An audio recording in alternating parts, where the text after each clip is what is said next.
بسم اللہ الرحمن الرحیم۔ ہمارے چینل میں خوش آمدید۔ آج میری شادی کی پہلی رات تھی۔ میں شدید خوف اور دہشت کا شکار تھی۔ سوچنے لگی کہ کیا آج رات بھی وہ میرے پاس آ جائے گا؟ اگر ایسا ہو گیا تو پھر میری زندگی برباد ہونے سے کوئی نہیں روک سکتا۔ اچانک ہی کسی کی آہٹ محسوس کر کے میں خوف سے تھر تھر کانپنے لگی۔ میرا دلہن بنا وجود ایک گٹھڑی کی مانند معلوم ہو رہا تھا۔ اچانک ہی دروازہ کھلا اور کوئی قریب آ کر بیٹھا۔ میں اتنی ڈری ہوئی تھی کہ نظر اٹھا کر دیکھ بھی نہ سکی کہ آنے والا میرا شوہر ہے یا وہ۔ جب ہی کسی نے دھیمی سی آواز میں سلام کیا، میں نے سر اٹھایا اور پھر ہوش و حواس کھو بیٹھی۔ اپنے مکروا ارادے لیے وہ میرے سامنے بیٹھا تھا۔ مجھے لگا میری سانس یہیں پر بند ہو جائے گی۔ کمرے میں شدید حبس اور گھٹن محسوس کر کے میں اپنے حواس کھوتی بے ہوش ہو گئی تھی۔ میرا نام رامین ہے۔ ہم 2 بھائی اور 2 بہنیں تھیں۔ 2 امی ابو کے ساتھ ٹوٹل ہم گھر کے 6 افراد تھے۔ امی ابو نے ہماری بڑی لاڈ پیار سے پرورش کی تھی۔ ہم سارے بہن بھائی بہت دھیما مزاج اور سلجھے ہوئے بچے تھے۔ میں اپنے سارے بہن بھائیوں میں سب سے الگ تھی۔ وہ سب امی ابو پر گئے تھے، لیکن میں نہ جانے کیوں ان سے اتنی الگ تھی۔ یہ بات نہیں تھی کہ اللہ نے مجھے خوبصورتی نہیں دی تھی، بلکہ کچھ زیادہ ہی حسن کی نعمت سے اللہ نے مجھے نواز رکھا تھا، کیونکہ میری نیلی آنکھیں، گوری رنگت اور سنہرے بال مجھے کسی گڑیا کی طرح دکھاتے تھے۔ جب میں صرف 4 سال کی تھی تو فراک پہن کر گھر سے باہر نکلتی تھی تو لوگ میری امی سے کہتے کہ تمہاری بیٹی تو بالکل ایک نکلی گڑیا کی مانند دکھائی دیتی ہے۔ جوں جوں میں بڑی ہوتی گئی، میری خوبصورتی میں بے تحاشا اضافہ ہوتا گیا۔ اب میں 15 سال کی ہو چکی تھی۔ امی نے گھر سے باہر نکلنے سے مجھے منع کر رکھا تھا۔ میں سیدھی اسکول جاتی، اسکول سے واپس آ کر گھر پر ہی بڑی باجی کے پاس پڑھ لیا کرتی تھی۔ محلے کی عورتیں آ کر امی سے کہتی تھیں کہ اپنی بیٹی کو چھپا کر رکھا کرو، ایسا نہ ہو کہ چاند جیسی بچی کو نظر لگ جائے۔ یوں تو سارے بہن بھائی ہی خوبصورتی میں بے مثال تھے، لیکن میں ان سے الگ تھی، کیونکہ آنکھوں کے منفرد رنگ کی وجہ سے میں ان جیسی دکھائی نہ دیتی تھی۔ ابو کہا کرتے ہیں کہ میری دادی کی آنکھیں بھی ایسی ہی رنگت کی تھیں، اسی لیے تم ان پر گئی ہو۔ ابھی میں میٹرک میں تھی کہ باجی کی شادی کا شور اٹھ گیا۔ اب دونوں بڑے بھائی بھی کمانے لگے تھے۔ ابو کے ساتھ وہ بھی گھر کے اخراجات میں ہاتھ بٹا رہے تھے۔ میں سوچ رہی تھی کہ کالج میں ایڈمیشن لے لوں، لیکن پھر سوچا کہ باجی کی شادی کے بعد ہی داخلہ لے لوں گی تاکہ سکون سے شادی انجوائے کر سکوں۔ ہمارے محلے میں ایک پراسرار سی عورت رہا کرتی تھی۔ کوئی بھی آدمی اس کے گھر آتا جاتا نہ تھا، کیونکہ اس کی حرکتیں مشکوک تھیں۔ پورا دن اس کے گھر میں سناٹا چھایا رہتا، لیکن جیسے ہی رات ہوتی وہاں پر رونق لگ جاتی۔ چند برقع پوش عورتیں اور رومالوں سے منہ چھپائے آدمی اس کے گھر آیا کرتے تھے۔ وہ جو کوئی بھی کام کرتی تھی رات کی تاریکی میں ہی سر انجام دیا کرتی تھی۔ یہی وجہ تھی کہ محلے کے آدمی جو کبھی کبھار آدھی رات کو گھر سے باہر نکل آتے، وہ انہیں دیکھ لیا کرتے۔ یوں اس عورت کے بارے میں مشہور ہو گیا کہ یہ عورت ٹھیک نہیں ہے۔ رفتہ رفتہ سب محلے والوں نے اس سے رابطے ختم کر دیے۔ وہ گلی کے آخری نکڑ پر موجود گھر میں رہتی تھی۔ وہ گھر 3 کمروں پر مشتمل تھا اور اوپر بھی 4 دیواری کی ہوئی تھی۔ اتنے بڑے گھر میں ایک اکیلی عورت کا برسوں سے رہنا بہت سے لوگوں کو تشویش میں مبتلا کر گیا تھا۔ میں اسکول سے آتے جاتے اکثر اس گھر کے قریب سے گزر کر ہی جاتی تھی۔ میرے میٹرک کے پیپر ہونے والے تھے جب میں نے اسے دروازے پر کھڑا ہوا دیکھا۔ اپنی کالی آنکھوں سے ایک بار اس نے مجھے دیکھا تو دیکھتی ہی رہ گئی۔ میں گھبرا کر اس کے سامنے سے گزر کر آ گئی، لیکن اس کی آنکھیں بھول نہ پائی۔ جس طرح مجھے دیکھ کر اس کی آنکھوں میں چمک ابھری تھی، میں سمجھ ہی نہ پائی کہ آخر وہ مجھے دیکھ کر اتنا خوش کیوں ہوئی تھی۔ پھر تو جیسے یہ روز ہی ہونے لگا۔ جب بھی میں گلی سے گزر کر گھر آنے لگتی، وہ دروازے میں کھڑی ہو جاتی، مجھے مسکرا مسکرا کر دیکھتی رہتی۔ میں نے اس کے بارے میں امی سے سن رکھا تھا کہ وہ عورت ٹھیک نہیں ہے۔ اس کا یوں روز دروازے میں میرا انتظار کرنا اب مجھے خوفزدہ کرنے لگا تھا۔ اس لیے میں نے راستہ بدل لیا اور بہت دور والی گلی سے گھوم کر اپنے گھر جانے لگی۔ ایک دن بھائی نے مجھے دوسری گلی سے آتے دیکھ لیا۔ گھر آ کر امی سے شکایت کی کہ نزدیک کا راستہ ہونے کے باوجود میں دور خالی گلی سے گزر کر آتی ہوں۔ امی نے غصے سے کہا کہ یہ کیا حرکت ہے، ہمیں بتاتی تو صحیح کہ کیا وجہ ہے جو تم نے راستہ تبدیل کیا ہے۔ مجھے تو معلوم ہی نہیں تھا، اچھا ہوا اظہر نے مجھے بتا دیا۔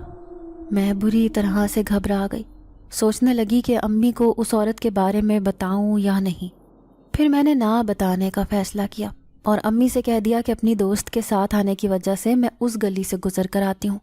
لیکن امی نے مجھے ڈانٹ دیا، کہنے لگی کہ ہرگز نہیں، اب تمہیں اسی گلی سے گزر کر آنا ہوگا، وہ دوسری گلی ٹھیک نہیں ہے، وہاں پر زیادہ تر ایسے لوگ ہوتے ہیں جو کمانے کے لیے دوسرے گاؤں سے آئے ہیں، نہ جانے کیسے لوگ ہوں گے، میں تو اس گلی میں جاتی بھی نہیں ہوں۔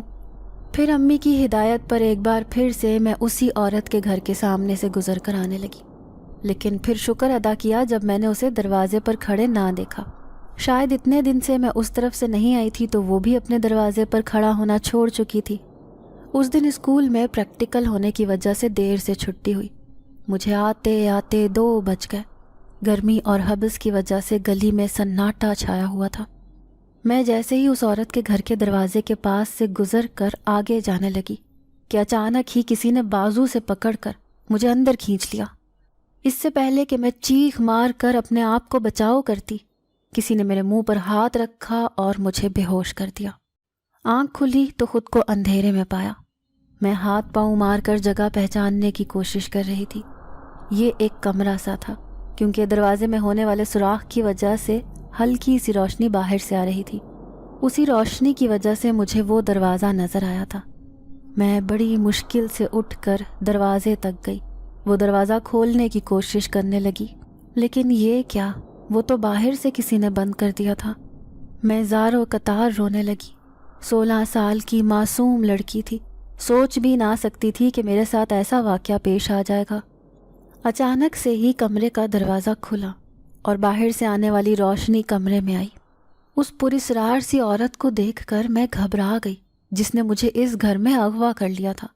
میں خوف زدہ سی اسے کہنے لگی کہ تم نے میرے ساتھ اچھا نہیں کیا، میں گھر جا کر امی ابو کو تمہارے بارے میں بتاؤں گی تو وہ تمہیں زندہ نہیں چھوڑیں گے، مجھے گھر جانے دو، میری امی میرا انتظار کر رہی ہوں گی۔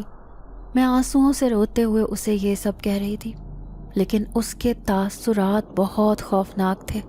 وہ سر سے پاؤں تک مجھے ایسے دیکھ رہی تھی جیسے میں کوئی قربانی کا جانور ہوں۔ پھر میرے چہرے کو چھو کر کہنے لگی، تم جیسی خوبصورت لڑکی کی تو مجھے تلاش تھی، دیکھنا وہ تمہیں دیکھتے ہی خوش ہو جائے گا۔ اس کی لمبی کالی قمیض، سر پر اوڑھا کالا دوپٹہ اور گلے میں پڑی ہوئی موٹی سی کالے موتیوں کی مالا اسے کوئی اچھی عورت نہیں بتاتے تھے۔ اس کا یہ عجیب سا حلیہ ظاہر کر رہا تھا کہ ضرور یہ کسی غلط کاموں میں ملوث ہے۔ اچانک ہی میں اپنی جگہ سے اٹھی اور اسے زوردار دھکا دے کر گھر سے بھاگنے کی کوشش کرنے لگی، لیکن اس نے میری کلائی تھام لی۔ مکار آنکھوں سے میری طرف دیکھتے اس نے مجھے چارپائی پر دھکا دیا۔ وہ اتنی نڈر تھی کہ محلے میں رہتے ہوئے وہ یہ سب بڑی بہادری سے کر رہی تھی۔ اسے یہ خوف بھی نہ تھا کہ میرے گھر والے میری تلاش میں یہاں بھی آ سکتے تھے۔ رات کا پھیلا خوفناک سناٹا بتا رہا تھا کہ بہت رات بیت چکی ہے، نہ جانے امی ابو پر کیا گزر رہی ہوگی جب میں گھر نہ پہنچی ہوں گی تو۔ یہی سوچ کر میں بے تحاشا رونے لگی۔ ہچکیوں سے رو رو کر میں نے اپنی حالت بری کر لی تھی، لیکن اس ظالم عورت کو رحم نہ آیا۔ اس نے مجھے اسی کمرے میں قید کر دیا۔ پھر جیسے ہی رات ہوئی اچانک دروازہ کھلا، لیکن وہ عورت نہیں بلکہ لمبا چوڑا خوفناک چہرہ لیے ایک عجیب سا آدمی اندر آیا۔ اس نے بھی عورت کی طرح ہی کالے کپڑے پہن رکھے تھے، لیکن چہرہ ڈھانپ رکھا تھا۔ مجھے دیکھ کر اس کی آنکھوں میں بھی چمک ابھری۔ تھوڑی دیر بعد اس کے پیچھے وہ عورت اندر آئی، پھر اسے کہنے لگی، یہ دیکھو، یہ خوبصورت دوشیزہ صرف تمہارے لیے ہے، آج سے یہ تمہاری ہے، اب تم اس کے مالک ہو، اب وعدے کے مطابق مجھے وہ انگوٹھی دے دو جس کی خواہش میں برسوں سے کر رہی ہوں۔ اس آدمی نے بنا بولے ہی سر ہلا دیا۔ پھر عورت کہنے لگی، ٹھیک ہے، میں جانتی ہوں کہ تم جو وعدہ کرتے ہو اسے ہر حال میں پورا کر کے رہتے ہو، مجھے تم پر بھروسہ ہے، اب اس لڑکی کو تم اپنے ساتھ لے جاؤ۔ میں زور زور سے چیخنے لگی۔ میں ہرگز اس خوفناک آدمی کے ساتھ نہیں جانا چاہتی تھی جو نہ جانے میرے ساتھ کیا کرنے والا تھا۔ میرے چیخنے کے ساتھ ہی اس عورت نے میرے سر پر ہاتھ رکھا۔ اچانک ہی میرے ذہن پر عجیب سا وزن محسوس ہوا اور میں بے ہوش ہو کر نیچے گر گئی۔ آنکھ کھلی تو میں بری طرح سے سکنے لگی۔ میں تو ایک کھنڈر میں موجود تھی، یہاں مجھے کون لے کر آیا تھا؟ بڑی مشکل سے اپنے آپ کو سمیٹ کر اٹھی اور باہر جانے کا راستہ تلاش کرنے لگی، لیکن یہ کیا؟ جہاں سے بھی باہر نکلنے کی کوشش کرتی وہیں پر میرے سامنے ایک اندیکھی دیوار آ جاتی اور میں وہیں رک جاتی۔ میں بے بسی سے رونے لگی، پھر چیخ چیخ کر کہنے لگی کہ کون ہے یہاں، کون مجھے یہاں لے کر آیا ہے؟ میں تم لوگوں کو معاف نہیں کروں گی جو میرے ساتھ یہ سب کچھ کر رہے ہیں۔ اچانک ہی کسی کے زور زور سے ہنسنے کی آواز آئی۔ میں بری طرح سے ڈر گئی، خوف زدہ ہو کر چاروں طرف نگاہیں دوڑا کر دیکھنے لگی۔ میرے آس پاس تو کوئی بھی نہ تھا۔ اس پراسرار سے کھنڈر میں اکیلی بے بسی کی کیفیت میں گرفتار تھی۔ میں چہرہ دونوں ہاتھوں میں چھپا کر رونے لگی تو اچانک ہی مجھے اپنے سامنے کسی کی موجودگی کا احساس ہوا۔ کوئی تھا جو میرے سامنے ہی بیٹھا تھا۔ خوف سے میرے رونگٹے کھڑے ہو گئے۔ کسی کی گرم گرم سانسیں میرے چہرے کو چھو رہی تھیں۔ وہ میرے سامنے ہی تو بیٹھا تھا۔ اپنی خوفناک آنکھوں سے مجھے گھورتے ہوئے اس کے چہرے پر مسکراہٹ تھی۔ میں گھٹی گھٹی سانسوں سے روتے ہوئے اسے کہنے لگی، مجھے یہاں کیوں لے کر آئے ہو؟ کون ہو تم؟ تبھی اس کی بھاری آواز میرے کانوں سے ٹکرائی جو کہہ رہا تھا کہ تمہیں پانے کی بہت بھاری قیمت چکائی ہے، دوبارہ سے اپنی وہ ساری طاقتیں حاصل کرنی پڑیں گی جو تمہارے بدلے میں اس عورت کو دے آیا ہوں۔ مجھے اس کی ایک بات بھی سمجھ میں نہ آئی۔ میں روتے روتے کہنے لگی، مجھے گھر جانے دو، میں تمہارے آگے ہاتھ جوڑتی ہوں، امی ابو مجھے ڈھونڈ رہے ہوں گے۔ میں جانتی تھی کہ وہ اس عورت سے بھی زیادہ ظالم ہوگا، وہ ہرگز مجھے یہاں سے بھاگنے نہیں دے گا۔ تبھی میں اس کی منت سماجت کرنے لگی، لیکن اس کی اگلی بات نے مجھے چونکا دیا جب وہ کہنے لگا، ٹھیک ہے ابھی تم نادان ہو، لیکن ٹھیک 3 سال بعد جب تم 18 سال کی ہو جاؤ گی تو میں تمہیں لینے آ جاؤں گا۔ تم میری امانت ہو، یاد رکھنا، ایک لمحے کے لیے بھی میری یاد کو اپنے دل سے جدا نہ کرنا۔ اب میں ہر وقت تمہارے آس پاس ہی موجود رہوں گا، کہیں کسی دوسرے کا خیال تمہارے دل میں نہ آ جائے۔ خوفناک لہجے میں بولتا وہ مجھے بہت عجیب لگا تھا۔ ان 3 سالوں میں مزید طاقتور ہو جاؤں گا، کیونکہ تمہیں ایک خوابوں والی زندگی دینی ہے جو میں نے سوچ رکھی ہے۔ اب میں ہر لمحہ تمہارے ساتھ، تمہارے آس پاس، تمہیں احساس دلاتا رہوں گا کہ تم میری امانت ہو۔ تبھی اس نے مجھے وہاں سے جانے کی اجازت دے دی۔ میں پاگلوں کی طرح بھاگتی اس کھنڈر سے باہر نکلی تھی۔ بھاگتے بھاگتے میں ایک سڑک پر آ گئی۔ رات کا پچھلا پہر ختم ہو چکا تھا، اب صبح کی سفیدی پھیلنے کو تھی۔ میری اجڑی ہوئی حالت بتا رہی تھی کہ میں برے حالات سے گزر کر آئی ہوں۔ نہ جانے کتنے دن تک میں گھر سے باہر رہی تھی، نہ تو مجھے رات کا پتہ چلا تھا اور نہ ہی دن کا۔ ساتھ ہی لوگوں سے بھی ڈر لگ رہا تھا کہ کہیں کوئی میری اس بے بس حالت کا فائدہ نہ اٹھا لے۔ اسی لیے پیدل ہی پیدل سڑک پر چلتے چلتے بالآخر میں ایک شہر میں موجود تھی۔ ایک بزرگ رکشہ والا نظر آیا تو اسی سے کہہ کر گھر کے سامنے اتر گئی، لیکن جیسے ہی گھر گئی تو میرے اوپر آسمان ٹوٹ پڑا۔ سارے گھر والوں نے نفرت سے مجھے دیکھ کر منہ پھیر لیا۔ وہ نہ جانے میرے بارے میں کیا سوچ رہے تھے۔ میں کسی مجرم کی طرح ان کے سامنے کھڑی تھی، بار بار ابو سے کہتی کہ مجھے کسی نے اغوا کر لیا تھا، وہ کوئی اور نہیں بلکہ اسی محلے میں رہنے والی وہ عورت تھی۔ ابو کہنے لگے، تم جھوٹ بول رہی ہو، وہ تو 1 ہفتہ پہلے ہی یہ محلہ چھوڑ کر چلی گئی تھی، تم ضرور اپنے کسی عاشق کے ساتھ اس گھر سے بھاگ گئی تھی۔ اپنے اوپر لگنے والا یہ گھنونا الزام میں برداشت نہ کر سکی اور پھوٹ پھوٹ کر امی کے سامنے رو دی۔ میرے اوپر بجلی بن کر یہ بات گری تھی کہ مجھے اس گھر سے گئے ہوئے پورا 1 مہینہ ہو گیا تھا۔ یہ 1 مہینہ اتنی جلدی کیسے گزر گیا؟ اس 1 مہینے میں سوتی رہی تھی، یا پھر چند لمحوں کے لیے مجھے ہوش آتا تو وہ عورت مجھے پھر سے بے ہوش کر دیا کرتی تھی۔ اتنا وقت بیت گیا اور مجھے پتہ ہی نہ چلا۔ میری بہن کی شادی ہو گئی تھی، لیکن میرے گھر سے چلے جانے کی وجہ سے اس شادی کو بالکل سادگی سے کیا گیا تھا۔ پورے محلے میں امی ابو کی عزت خراب ہو گئی تھی کہ ان کی چھوٹی بیٹی کسی لڑکے کے ساتھ بھاگ گئی ہے۔ کسی نے بھی مجھے اس گھر میں قبول نہ کیا۔ بڑے بھائی بھی اپنی نفرت کا اظہار کرتے ہوئے کہنے لگے کہ تم نے ہماری عزت پانی میں ڈبو دی ہے، ہم کہیں منہ دکھانے کے قابل نہیں چھوڑا۔ بتاؤ وہ کون رذیل تھا جس کے ساتھ تم بھاگی تھی؟ میں انہیں یقین دلاتی رہی کہ میں گھر سے نہیں بھاگی تھی، بلکہ مجھے اسی عورت نے زبردستی اپنے گھر میں قید کر لیا تھا۔ لیکن کسی نے بھی میری بات پر یقین نہ کیا۔ اب میں اپنے ہی گھر میں مجرموں کی طرح زندگی گزارنے لگی۔ ابو اور بھائی تو مجھے اس گھر سے نکال دینا چاہتے تھے، لیکن امی نے کہہ دیا کہ میں جلد ہی کوئی رشتہ دیکھ کر اسے اس گھر سے رخصت کر دوں گی، پھر اس سے ہمارا کوئی تعلق نہیں ہوگا۔ پھر اس رات جب میں اپنے کمرے میں اکیلی پڑی آنسو بہا رہی تھی، کسی نے چپکے سے میرے آنسو صاف کیے تھے۔ پورے کمرے میں عجیب سی خوشبو پھیلی تھی۔ تبھی میرے کانوں میں سرگوشی سنائی دی، فکر نہ کرو، میں تمہیں بہت جلد یہاں سے اپنے ساتھ لے جاؤں گا، پھر تم صرف میری ہوگی۔ میں خوفزدہ ہو کر اٹھی تو کیا وہ عجیب سا نظر آنے والا آدمی میرے آس پاس ہی موجود تھا۔ آدھی رات کو جب پورے گھر میں سناٹا چھایا ہوا تھا، مجھے کوئی اپنے کمرے کے دروازے پر کھڑا نظر آیا۔ وہ چلتا ہوا اب میرے قریب آ رہا تھا۔ اندھیرے میں ہونے کی وجہ سے اس کا چہرہ واضح نہ تھا، لیکن میں جانتی تھی کہ یہ وہی ہے۔ اسی کی وجہ سے میری پوری زندگی برباد ہوئی ہے۔ میں گھٹنوں میں منہ چھپا کر بری طرح چیخنے لگی۔ میرے چیخ کی آوازیں سن کر وہ فوراً غائب ہو گیا۔ ساتھ ہی امی بھاگ کر آ گئی۔ میں پاگلوں کی طرح رو رو کر کہنے لگی کہ چھوڑ دو مجھے، میرے سامنے نہ آیا کرو، مجھے تم سے نفرت ہے۔ اب امی ابو حیران تھے کہ میں ایسی حرکتیں کیوں کر رہی ہوں۔ بھائی کہنے لگے یہ سب ڈرامہ کر رہی ہے، لیکن اگلے ہی لمحے میں بے ہوش ہو کر زمین پر نیچے گری۔ تب ابو بھاگے اور ڈاکٹر کو بلا کر لے آئے۔ ڈاکٹر نے آ کر بتایا کہ یہ بچی نفسیاتی دباؤ کا شکار ہے، اس کے ذہن پر خوف کا گہرا اثر ہے۔ اب میں منہ میں بڑبڑاتی رہتی، ساتھ ہی امی کو کہتی رہتی کہ میں سچ کہہ رہی ہوں، میں گھر سے نہیں بھاگی تھی، اس عورت نے مجھے اپنے گھر میں قید کیا تھا۔ امی کو میری باتوں پر یقین تھا، لیکن وہ ابو اور بھائی کی وجہ سے بہت ڈری ہوئی تھی۔ پھر ایک دن پورے محلے میں ہنگامہ مچ گیا جب پولیس نے اس عورت کے گھر پر چھاپا مارا۔ پولیس کا کہنا تھا کہ وہ مشکوک حرکات میں گرفتار تھی۔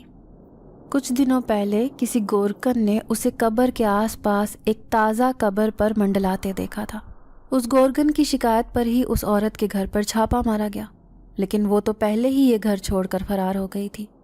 لیکن جب اس کے گھر سے میری چپلیں اور دوپٹہ برآمد ہوا، تب امی ابو کو اس بات پر یقین ہو گیا کہ میں سچ کہہ رہی تھی، اس عورت نے ہی مجھے اس گھر میں قید کیا تھا۔ اب امی ابو نے میرے ساتھ اپنا رویہ ٹھیک کر لیا تھا، بھائی بھی بدل گئے تھے۔ پھر ابو دبے لہجے میں امی سے کہنے لگے کہ کسی کو یہ بات بتانے کی ضرورت نہیں ہے، ورنہ اس کی شادی نہیں ہو پائے گی۔ تم اسے کسی مولوی کے پاس لے کر جاؤ، آخر یہ رات کو اتنا ڈرتی کیوں ہے؟ لیکن میں ابو کو کیا بتاتی کہ اس عورت کا ایک ساتھی ابھی بھی میرے سامنے آ جاتا ہے اور وہ کبھی بھی کہیں بھی پہنچ جاتا ہے اور مجھے کہتا ہے کہ میں صرف اس کی ہوں۔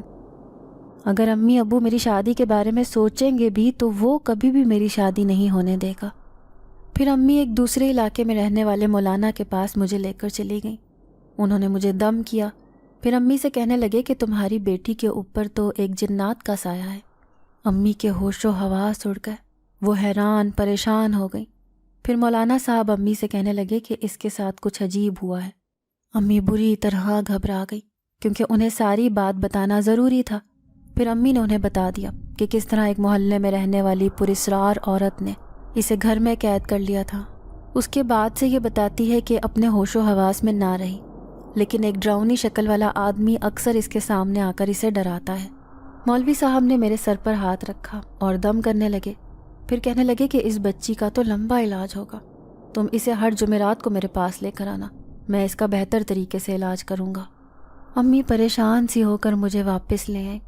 ابو کو ساری بات بتائی تو وہ کہنے لگے کہ کوئی ضرورت نہیں ہے اس کا علاج کروانے کی، اس طرح سے تو پورے خاندان اور محلے پڑوس کے لوگوں کو پتہ چل جائے گا کہ ہماری بیٹی کسی بیماری میں مبتلا ہے، تم بس کسی طرح کر کے اس کا رشتہ دیکھو اور یہاں سے اس کو رخصت کر دو۔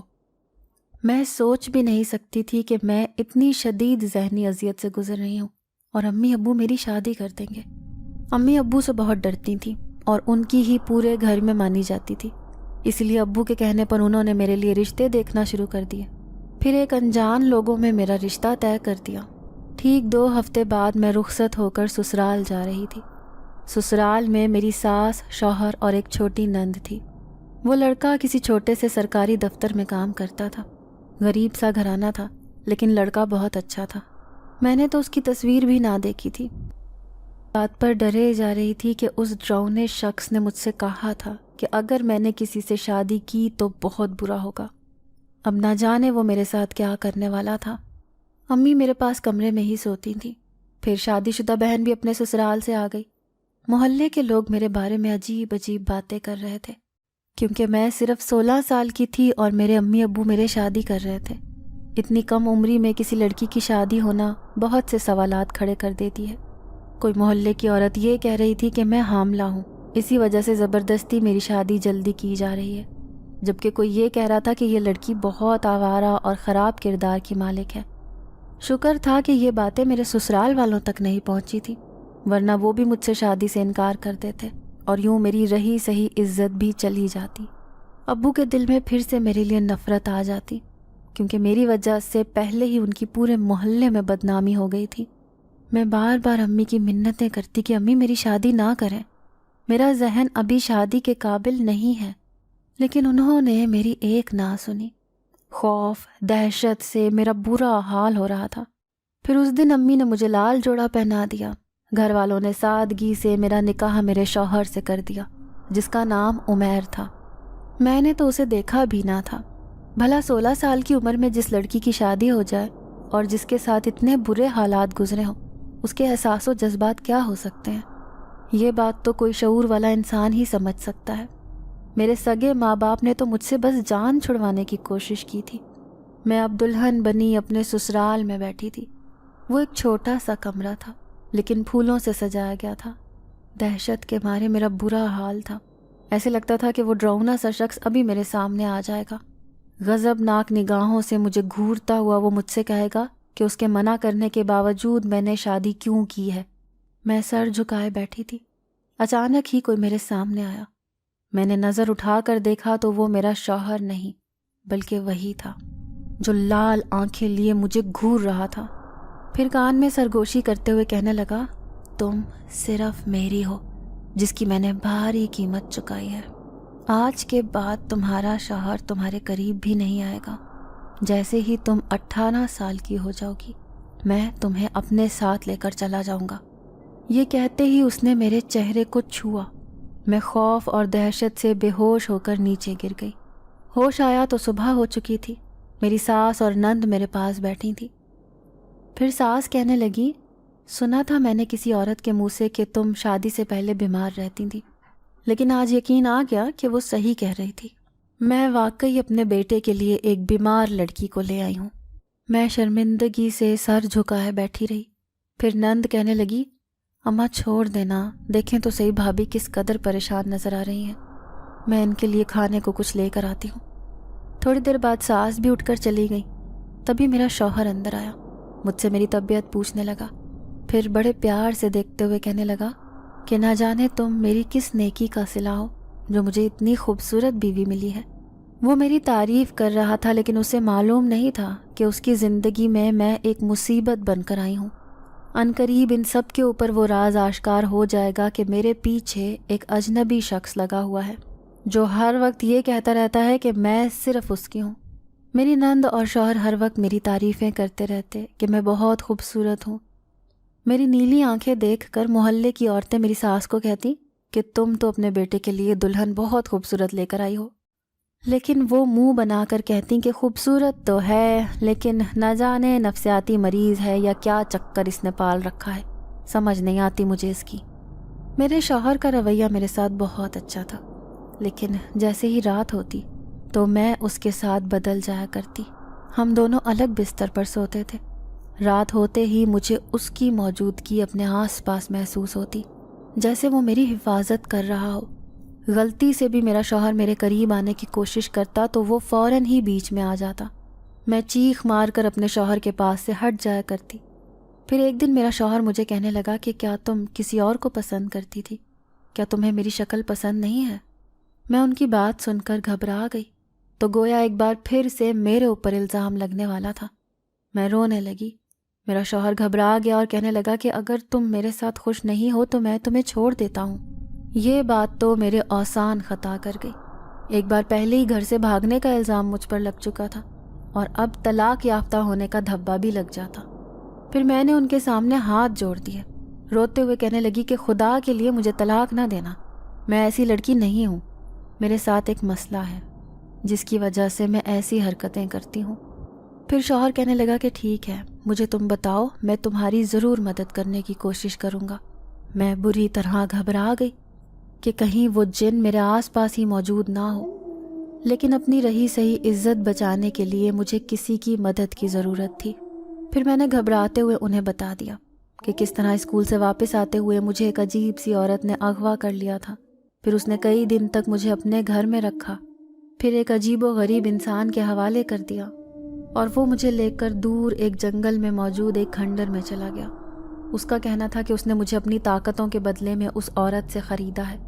میں نہیں جانتی تھی کہ وہ کون ہے، لیکن وہ کہتا تھا کہ جیسے ہی میں 18 سال کی ہو جاؤں گی تو وہ مجھے اپنے ساتھ لے کر چلا جائے گا۔ ابھی بھی رات ہوتے ہی وہ ہر روز میرے پاس چلا آتا ہے۔ یہ عجیب و غریب کہانی سن کر تو میرا شوہر حیران رہ گیا، پھر کہنے لگا کہ کیا یہ سب تمہارے ماں باپ کو نہیں پتا؟ میں شرمندگی سے کہنے لگی کہ نہیں، انہیں سب معلوم ہے، امی تو میرا علاج بھی کروانے لگی تھی، لیکن ابو نے انہیں منع کر دیا۔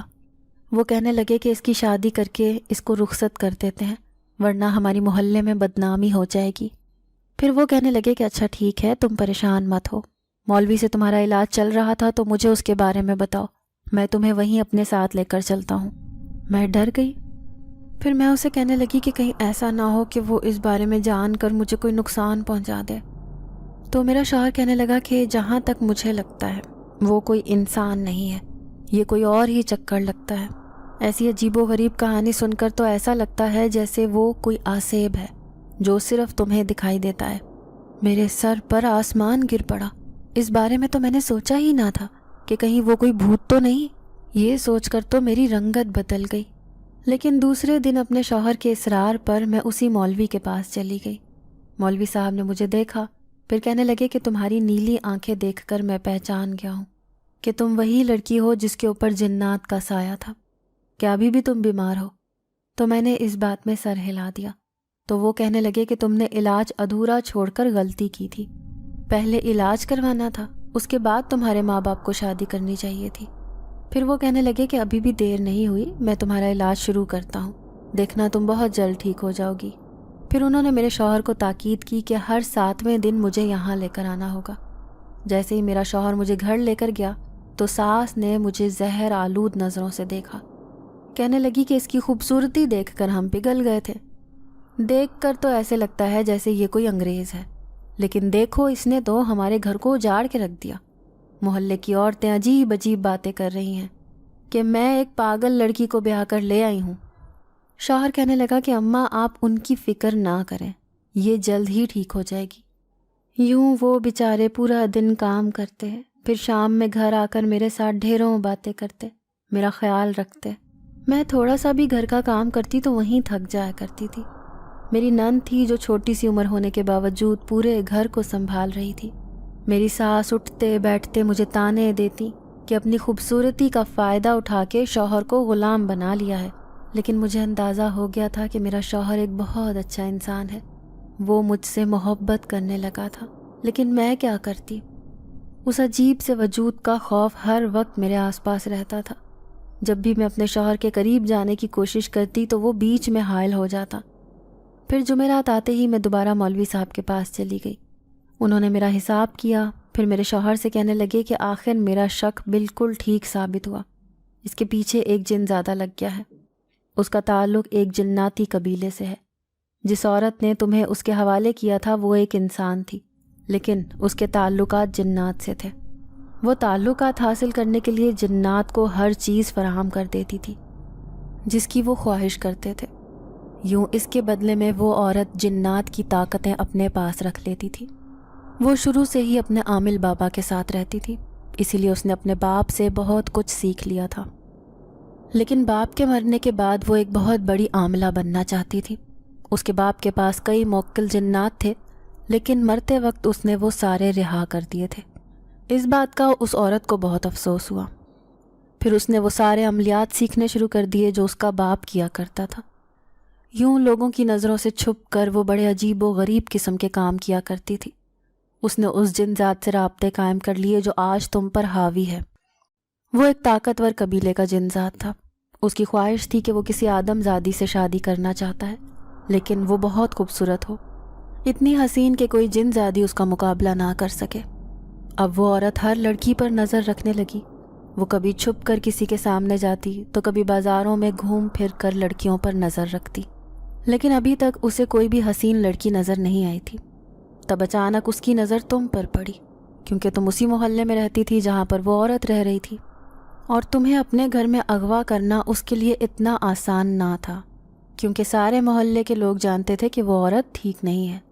یہی وجہ تھی کہ اگر تم اغوا ہو جاتی تو سب سے پہلے محلے والوں کا شک اس پر ہی جاتا۔ یوں اس نے یہ سارا پلان بنایا اور تمہیں اغوا کرنے سے ایک دن پہلے وہ محلہ چھوڑ کر دور چلی گئی۔ محلے والے سب یہ سمجھنے لگے کہ وہ عورت ہمیشہ کے لیے یہ گھر چھوڑ کر چلی گئی ہے، لیکن دوسرے دن وہ رات کی تاریکی میں واپس آئی اور چھپ کر اس گھر میں بنے ہوئے تہہ خانے میں رہنے لگی۔ پھر جیسے ہی اس نے تمہیں اکیلے آتے ہوئے دیکھا، فوراً سے ہی اس نے تمہیں اغوا کر لیا اور تہہ خانے میں چھپا دیا۔ وہ جانتی تھی کہ اس کا یہاں سے نکلنا بہت آسان ہے اور تمہیں وہ جن زاد اپنے ساتھ خفیہ طریقے سے لے جائے گا، یوں کسی انسان کی نظر بھی تم پر نہ پڑے گی۔ اس نے جنات سے بہت سی طاقتیں حاصل کر لی تھیں، بدلے میں اس کی خواہش پر تمہاری صورت میں ایک خوبصورت لڑکی اس کے حوالے کر دی۔ وہ جن ذات تمہیں پا کر بہت خوش تھا، لیکن جب تک تم 18 سال کی نہیں ہو جاتی وہ تمہارے ساتھ رشتہ قائم نہیں کر سکتا، اسی لیے اس نے تمہیں واپس انسانوں کی دنیا میں بھیج دیا، اور اب وہ سمجھتا ہے کہ اس کا حق مکمل طور پر تم پر ہے۔ وہ کسی بھی انسان کے پاس تمہیں جانے کی اجازت نہیں دے گا۔ حیرت کی بات یہ ہے کہ تمہاری شادی ہو گئی لیکن اس نے تمہیں کوئی نقصان نہیں پہنچایا، ورنہ یہ اس جن ذات کے لیے بہت بڑی بات تھی۔ میں کسی بت کی طرح یہ ساری کہانی سن رہی تھی۔ میں سوچ بھی نہیں سکتی تھی کہ بھوت پریت کے چکروں میں پھنس جاؤں گی۔ اگر وہ عجیب سا دکھنے والا شخص ایک جن ذات تھا تو اس نے مجھے کبھی کوئی نقصان نہیں پہنچایا تھا۔ ہمیشہ سے ہی مہربان لہجے میں کہا کرتا تھا کہ میں تمہیں اپنے ساتھ لے جاؤں گا۔ پھر میرا شوہر کہنے لگا کہ مولوی صاحب اس کا علاج تو ہو جائے گا نا، میں اپنی بیوی کو مکمل صحتیاب دیکھنا چاہتا ہوں، آپ کسی بھی طرح کر کے اسے ٹھیک کر دیں۔ مولوی صاحب کہنے لگے کہ شفا دینا اللہ کے ہاتھ میں ہے، اس نے چاہا تو یہ جلد ٹھیک ہو جائے گی، لیکن تم نے علاج ادھورا نہیں چھوڑنا بلکہ باقاعدگی سے اسے میرے پاس لے کر آنا ہوگا۔ ایک تو دن بھر میری ساس مجھے تانے مارتی رہتی، دوسری طرف رات ہوتے ہی وہ جن ذات میرے سامنے آ جاتا، مجھے نفرت بھری نظروں سے دیکھتا اور کہتا کہ میں اس بات کا بدلہ لے کر رہوں گا کہ مجھ سے پیچھا چھڑانے کے لیے اس مولوی کے پاس جا رہی ہو۔ میں ذرا سا بھی ڈر کر اٹھتی تو میرا شوہر فوراً میرے قریب آ جاتا۔ وہ میرا بہت خیال رکھتا تھا، اس کی محبت پا کر تو میں اپنے آپ کو خوش نصیب سمجھنے لگی تھی۔ اب وہ جنات پہلے سے زیادہ مجھ پر حاوی ہونے کی کوشش کرنے لگا۔ جیسے ہی میں سونے کے لیے لیٹتی تو وہ میرے قریب آ کر بیٹھ جاتا۔ اس کی موجودگی میں میرا جسم حرکت بھی نہ کر پاتا، میں کسی بے بس پرندے کی طرح بستر پر پڑی رہتی تھی۔ اگر کوئی مجھے پکارتا بھی تو میں اس کی پکار نہ سن سکتی تھی۔ میری ساس اس بات پر شوہر سے لڑائی کرتی اور کہتی کہ اسے اس کے گھر چھوڑ کر آؤ، لیکن امی ابو نے تو جیسے مجھ سے رشتہ ہی ختم کر لیا تھا۔ وہ شادی کے بعد ایک بار بھی مجھ سے ملنے نہیں آئے تھے، ان کے لیے میری ذات بالکل بیکار ہو گئی تھی۔ میں اس بات پر خوف کا شکار رہتی تھی کہ اگر میرے شوہر نے مجھے کسی دن طلاق دے دی تو میں کہاں جاؤں گی۔ پھر ایک دن غضب ہو گیا جب میری نند کے رشتے کے لیے لوگ آئے ہوئے تھے اور ان کے سامنے ہی جن ذات مجھ پر حاوی ہو گیا۔ وہ میری تذلیل کرنا چاہتا تھا تاکہ کسی طرح میرا شوہر مجھے گھر سے باہر نکال دے۔ اس دن مہمانوں کے سامنے میں نے عجیب و غریب حرکتیں کرنا شروع کر دی، اپنے لمبے بال کھول کر بیٹھ گئی، سامنے رکھی چیزیں ٹھوکر مار کر گرا دیں۔ مہمان حیران پریشان مجھے دیکھنے لگے اور سر پر پاؤں رکھ کر وہاں سے بھاگ گئے۔ ان کے جاتے ہی جیسے مجھے ہوش آیا، اپنے آپ کو دیکھ کر میں حیران رہ گئی۔ یہ سب میں نے تو نہیں کیا تھا، لیکن یہ کیسے ہو گیا تھا؟ میری ساس کا بس نہیں چل رہا تھا کہ وہ مجھے پوری طرح سے مارے پیٹے، لیکن میرا شوہر بیچ میں حائل ہو گیا۔ وہ اپنی ماں سے کہنے لگا کہ اس کا کوئی قصور نہیں ہے، اس کی ذہنی حالت ابھی ٹھیک نہیں ہے، جب اس کا علاج پورا ہو جائے گا تو یہ بالکل ٹھیک ہو جائے گی، اس کے بعد ہی آپ سمیہ کی شادی کے بارے میں سوچنا۔ سمیہ میری چھوٹی نند کا نام تھا، لیکن ساس کی زہر آلود باتیں میرے وجود کو چھلنی کر رہی تھیں۔ اب میں سارا دن بستر پر پڑی رہتی کمرے سے باہر بھی نہ نکلتی۔ میری نند مجھے کمرے میں ہی کھانا دے کر چلی جایا کرتی تھی، حالانکہ ساس اس بات پر اسے لاکھوں باتیں سناتی تھیں۔ رات کے اندھیرے میں بری طرح سے ڈرنے لگی تھی۔ اس جن ذات کا خوف میری زندگی کو نگلنے لگا تھا۔ اگلی بار میں مولوی صاحب کے پاس گئی تو میں نے ان سے ایک ایسی بات کہی جسے سن کر وہ بہت پریشان ہو گئے۔ میں ان سے کہنے لگی کہ مجھے جینے کی کوئی خواہش نہیں رہی، کیونکہ میری زندگی بہت برے عذاب میں پھنس چکی ہے۔ اس سے نکلنے کے لیے مجھے کئی سال لگ جائیں گے۔ میں صرف مرنا چاہتی ہوں۔ مولوی صاحب نے میرے سر پر ہاتھ رکھا، کہنے لگے بیٹی، کبھی بھی جینے کی امید نہیں چھوڑنی چاہیے۔ تم تو بھی بہت چھوٹی عمر کی ہو، تمہارے ساتھ ہونے والا واقعہ اتنا بڑا نہیں ہے۔ میں نے ایسی عورتیں بھی دیکھی ہیں جن پر بچپن سے جنات حاوی ہوتے ہیں اور شادی کے بعد وہ جنات ان کے بچوں پر حاوی ہو جاتے ہیں، لیکن تم خوش نصیب ہو، تمہارے اوپر حاوی ہونے والا جنزاد ایک نیک جنات ہے۔ وہ کبھی بھی تمہیں کوئی نقصان نہیں پہنچائے گا، لیکن وہ صرف تمہیں ڈراتا ہے، کیونکہ تمہاری نیلی آنکھیں دیکھ کر وہ تم پر عاشق ہو گیا ہے۔ مولوی صاحب کی اس بات نے مجھے خوف زدہ کر دیا تھا، کیونکہ میں نے سن رکھا تھا کہ جنات جن پر عاشق ہو جاتے ہیں وہ ساری زندگی اس کا پیچھا نہیں چھوڑتا۔ میں نے نہ صرف اپنی زندگی خراب کر لی تھی، بلکہ میرے ساتھ ساتھ میرے شوہر کی زندگی بھی برباد ہو گئی تھی، کیونکہ اس کی ماں دن رات اسے یہ طعنہ دیتی کہ وہ میرا غلام بن کر رہ گیا ہے اور اپنی جوان بہن کے بارے میں بھی سوچنا چھوڑ دیا ہے۔ پھر اس رات جب میرا شوہر ضروری کام کی وجہ سے اپنے دفتر میں رک گیا تھا، میں کمرے میں اکیلی تھی۔ یوں تو روزانہ ہی میرے ساتھ کچھ نہ کچھ عجیب و غریب واقعہ پیش آ جاتا تھا، لیکن آج جو ہوا اس کی مجھے امید نہ تھی۔ اس دن میں اپنے ہوش و حواس کھو بیٹھی۔ نہ جانے مجھے کیا ہوا، میں نے اپنے کپڑوں کی الماری کھول لی اور اس میں سے لال رنگ کا سوٹ نکال لیا۔ آئینے میں خود کو دیکھتے ہوئے ڈھیر سارا میک اپ کیا اور بھاری زیورات پہن لیے، پوری طرح سے خوشبو میں خود کو بسا لیا۔ پھر اچانک ہی شیشے میں کسی کا عکس ابھرا۔ میں نے پلٹ کر دیکھا تو وہ کوئی اور نہیں بلکہ وہی جنات تھا جس نے میرے دماغ کو اپنے بس میں کر لیا تھا۔ اسی کے کہنے پر میں یہ سب کچھ کر رہی تھی۔ آج وہ میرے سامنے بیٹھا تو میں اس کی آنکھوں میں دیکھنے لگی۔ وہ وجیح روپ لیے میرے سامنے بیٹھا تھا۔ میں اس کی آنکھوں میں کھونے لگی۔ ایسے لگتا تھا کہ وہ بہت مہربان ہے۔ وہ مجھے نقصان پہنچانے نہیں آیا بلکہ وہ مجھ سے عشق کرتا تھا۔ میں مسکرا کر اسے دیکھنے لگی۔ اچانک ہی میری نظر سامنے لگے آئینے پر پڑی۔ وہاں اس کی شکل کچھ اور تھی۔ میرے سامنے بیٹھا وجود وہ جن ذات کا نہیں تھا بلکہ ایک مرد کا تھا، جبکہ آئینے میں جن ذات کی شکل ابھر رہی تھی۔ اس کی خوفناک شکل دیکھ کر میں نے ایک زوردار چیخ ماری۔ وہ اچانک سے میرے سامنے سے غائب ہو گیا۔ تبھی دروازہ کھول کر میری ساس اور نند اندر آئیں۔ میں بے ہوش زمین پر پڑی تھی۔ میری ساس نے میری بنی سنوری حالت دیکھی تو حیران رہ گئی۔ نند بھی حیران تھی کہ بھائی تو کمرے میں موجود ہی نہیں تھا، تو پھر بھابھی اتنا تیار کس کے لیے ہوئی تھی۔ تھوڑی دیر بعد شوہر اندر آیا تو میری ساس کہنے لگی کہ یہ لڑکی ٹھیک نہیں ہے، مجھے لگتا ہے کہ اس نے گھر پر کسی کو بلایا تھا۔ ایک بار پھر سے جن ذات کی وجہ سے میرے کردار پر داغ لگنے والا تھا۔ عنقریب میرا شوہر آ کر مجھے طلاق دے دیتا۔